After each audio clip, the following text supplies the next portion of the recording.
Salut les gars, j'espère que vous allez bien. Aujourd'hui, je vais faire un format un petit peu différent, donc total détente, mais ça va être très pertinent et utile pour vous si vous cherchez à vous transformer physiquement, prendre de la masse musculaire et surtout débloquer des paliers tout simplement.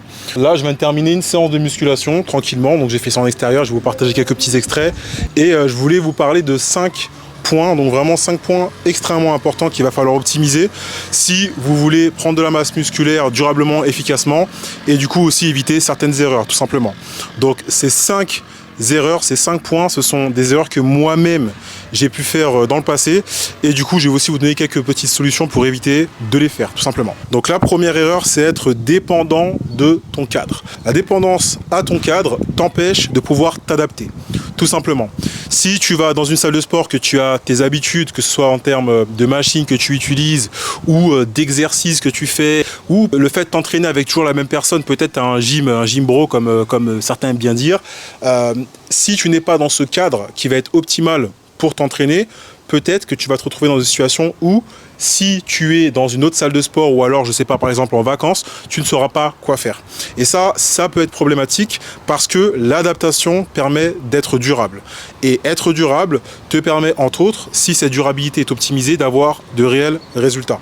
Voilà pourquoi c'est vraiment important d'apprendre à s'adapter et de ne pas être dépendant d'un cadre pour pouvoir être discipliné et du coup te rapprocher de plus en plus de tes objectifs. Donc ça, c'est une erreur que moi-même j'ai pu faire dans le passé. J'avais besoin que tout soit parfait, on va dire, pour pouvoir m'entraîner. Et ça se répercute aussi sur le nombre de séances, tu vois. Il y a des personnes qui pensent que pour pouvoir atteindre leurs objectifs, ils sont obligés de faire 4 à 5 séances par semaine par exemple, ou 6 ou 7, peu importe. Et s'ils ne peuvent pas tout le temps faire ce volume d'entraînement, donc ce nombre de séances, je ne parle pas pour l'instant de répétition de série, je parle juste de nombre de séances, eh bien ils ne vont pas réussir à avoir les résultats qu'ils attendent.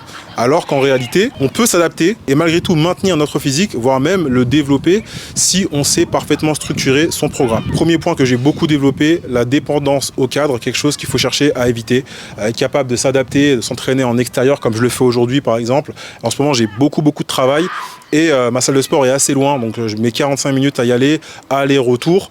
Donc j'ai diminué le nombre de séances pour éviter de faire trop d'aller-retour, mais j'ai aussi besoin de profiter un peu de la nature, on va dire. Je suis quelqu'un qui aime bien s'entraîner en extérieur quand il fait beau, etc. C'est vraiment agréable. Et comme je sais quoi faire, je sais quel exercice adapté pour réussir à maintenir mes gains et puis aussi même, je vais pas dire les développer non plus parce que quand on s'entraîne avec une très grosse intensité, un gros volume à la salle de sport avec des charges, etc., l'entraînement en extérieur, c'est quand même un peu différent, surtout que ce poids du corps là, je le pratique aussi à la salle de sport, mais malgré tout, ça me permet de maintenir ma masse musculaire, de travailler mon endurance. Donc par exemple, je fais beaucoup de répétitions, beaucoup de volume, j'augmente le temps sous tension, etc., pour quand même réussir à avoir un physique qui reste, on va dire, stable, tout simplement. En deux, l'intensité et le volume poussés à fond en même temps. Parce que oui, c'est important de mettre de l'intensité dans vos séances, c'est important d'avoir un volume qui soit suffisant pour vous permettre de développer votre masse musculaire, mais il faut qu'il y ait une cohérence. C'est comme tout, les extrêmes ne sont jamais bons. Pour rappel, le volume va principalement passer par le nombre de séances, le nombre de répétitions, le nombre de séries ou bien encore le nombre d'exercices. L'intensité, principalement par la charge, le fait de faire des supersets, donc d'enchaîner par exemple plusieurs exercices en même temps, ou bien encore de réduire le temps de récupération. Toutes ces choses et tous ces ajustements vont avoir directement un impact sur ta séance. Et pourtant, je le sais, on entend partout qu'il faut mettre de l'intensité dans les séances, c'est très important, et oui, ça l'est. L'intensité, c'est très important, le volume aussi, mais il faut qu'il y ait une cohérence dans ce que tu mets en place. Si l'intensité que tu appliques dans ton entraînement ne te permet pas de pouvoir récupérer suffisamment entre tes séances, c'est problématique. Autre cas de figure qu'on peut voir aussi, c'est un volume très élevé. Donc par exemple, là je prends le cas de faire beaucoup de séances. Tu fais peut-être, je sais pas, 6 séances par semaine, 7 séances par semaine, admettons, et ton intensité est très basse. Très basse. Ça veut dire que tu termines tes séances, tu as à peine l'impression d'avoir travaillé.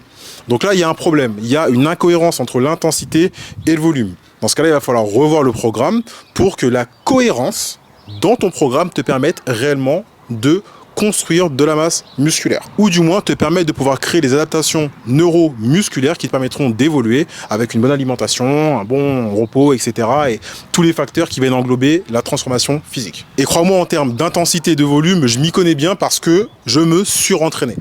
Littéralement, à une période, notamment quand j'étais encore pompier de Paris plus précisément, je faisais près de... J'ai jamais vraiment compté, mais je pense que je tournais peut-être à des 15 heures de sport par semaine. Littéralement, et j'abuse même pas. Sur une garde de 48 heures, je pouvais faire parfois 4 heures de sport, plus sur mes jours de repos, je m'entraînais, etc. Et du coup, je voulais en faire toujours plus, même pendant mes phases de repos, en me disant que je veux être de plus en plus costaud, de plus en plus balèze, et forcément, ça passe par le fait de me donner encore plus à l'entraînement, de faire encore plus d'exercices. Pour moi, c'était logique. Eh bien, j'avais totalement faux. Parce que paradoxalement, quand j'ai commencé à en faire moins, eh bien, c'est là où j'ai commencé à en avoir le plus. Plus de masse musculaire, plus de force. Je ne dis pas que mes séances étaient chill, que c'était facile, etc. Non. Simplement, je me suis concentré sur une intensité optimisée et un volume qui était tout autant, qui me permettait de pouvoir récupérer suffisamment entre mes séances pour pouvoir reproduire les efforts que je m'imposais, du coup l'intensité que je m'imposais entre autres. Donc si tu vois cette vidéo, ne fais pas cette erreur de vouloir en faire toujours plus, que ce soit en termes de séances, d'exercice ou alors en termes de charge, d'intensité que tu mets dans ta programmation. Il y a un dicton ou une expression qui dit « le trop c'est l'ennemi du plus ». Eh bien crois-moi que c'est réel. En 3, t'entraîner à la sensation. T'entraîner à la sensation, c'est l'une des pires choses que tu puisses faire. Ce n'est pas parce que tu es congestionné que forcément tu as créé de la masse musculaire. Bon, déjà, c'est pas à l'entraînement qu'on crée de la masse musculaire, hein. C'est à l'entraînement qu'on crée des adaptations neuromusculaires et ensuite derrière, c'est le repos et l'alimentation qui va te permettre de développer tout ça. Mais par exemple, si tu fais un maximum de pompes, tu vas être congestionné, d'accord? Il va y avoir un afflux sanguin qui va venir du coup irriguer la zone. C'est pas pour autant que ça a été une séance efficace. Si tu fais un maximum de pompes là, à la fin, tu vas être congestionné, mais c'est pas pour autant que c'est une séance efficace. Pourquoi? Parce qu'il manque des exercices, il manque des exercices d'isolation, il manque une structure. Peut-être que c'est bien mieux de partir sur un 4x20 pompes, par exemple, que de faire un maximum de pompes en une seule fois, tu vois. C'est toute une structure, tout un cadre qu'il faut mettre en place pour pouvoir vraiment évoluer, d'accord? Ne fonctionne pas à la sensation, ça ne veut absolument rien dire. Et ça, c'est une erreur que j'ai aussi faite au début. Je faisais des pompes, des tractions, je sentais que ça brûlait un peu. Ok, si ça brûle un peu, c'est que c'est efficace. Alors que non, c'est pas comme ça que ça fonctionne. Il faut structurer, il faut être capable d'intensifier, il faut être capable de programmer, passer des paliers. Et là, de cette façon, tu vas pouvoir te rendre compte si tes séances sont réellement efficaces et du coup productives. En 4, négliger la récupération. Alors ça, malheureusement, je pense qu'on est un petit peu tous comme ça au début. On a envie d'en faire toujours plus. Donc ça rejoint un petit peu le volume, l'intensité. Et on a aussi du mal à accepter qu'il y a des phases de repos qui sont importantes pour pouvoir évoluer. Il faut se reposer. Ton corps, tes muscles se régénèrent, ton système nerveux notamment, se régénère pendant les phases de repos profond, d'accord, de sommeil profond. Donc quand tu dors, c'est là où tu permets à tes muscles de se développer pleinement. C'est pour ça que c'est très très important de comprendre qu'il faut manger correctement, bien évidemment suffisamment de protéines.